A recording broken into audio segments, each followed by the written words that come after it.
Hello everyone and welcome back to another Emasi chess game by Jose Raul Capablanca, and his opponent is Edmund Jesty, English chess master, and this chess game happened in Hastings, England from 1919, and it was a blitz chess tournament, so probably one of the earliest examples of the blitz chess tournaments back in the day, especially in the 19th century. Speed chess was not so popular, chess was played slow. So let's see how Capablanca did in a speed chess game. Was he accurate enough?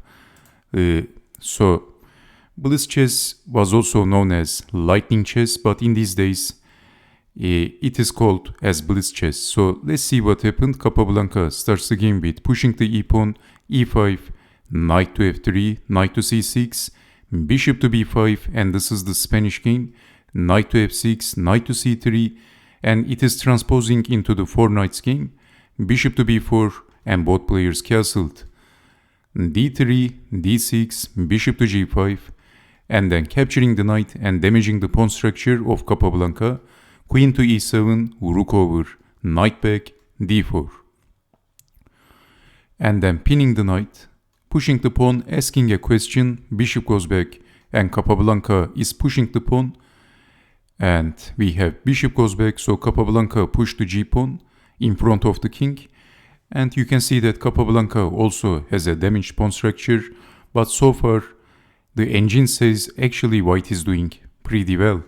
Bishop goes back, knight in, takes, and then knight takes on e5, knight to f4, knight takes bishop, capturing and then attacking the knight, defending with the queen, and also attacking the bishop. Capablanca goes back, and then rook over, but here comes bishop to g3.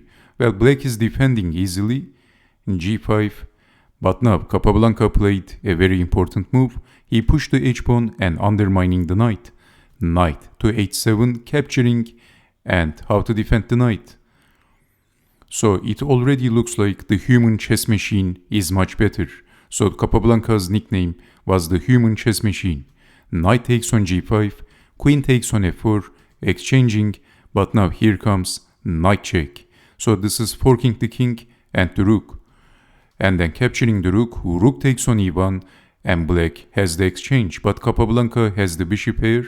So this is a textbook classic example of the importance of the bishop pair. So you can see, you are going to see why the bishop pair is much superior than the rook in some cases. So rook to d7 and then bishop to c4, very important move by Jose Raul Capablanca, pinning the pawn, and then rook over, doubling the rooks, but now g5, Capablanca is planning too much and how to defend the f-pawn. Rook to d1, black wants to simplify the game, not a very good idea against Capablanca, but black was actually crampy. Capablanca is flexible, Capablanca has the superior, much better position. So in this position, if you push the pawn, so Capablanca, as you know, is advancing, but then we have a serious dark square problem, dark square weakness for black. Also the f-pawn is pinned. Capablanca is threatening to play rook to h1, actually white is threatening this move. And if rook to d1, then rook up, and again threatening rook over, and then checkmating the king, and defending is not so easy in this position, so white is much better. White can also play bishop to f6, it is going to be much more solid. So you can see that white is much better in this position. So pushing the pawn for the defense is not a good idea. So what can you do in this position? We have rook to d1, and Capablanca is simply simplifying the chess game and then pushing the g-pawn, and black resigned. What a flawless, easy victory by Jose Raul Capablanca. Another textbook example of the importance of the bishop pair. Capablanca got the bishop pair, give up the exchange, and defeated his opponent in the endgame. So beautiful chess game by Jose Raul Capablanca. In blitz chess, he was quite accurate. So in this position, can you see the threat? Actually, black can do nothing about it. This rook is so useless in this position. It is a useless piece.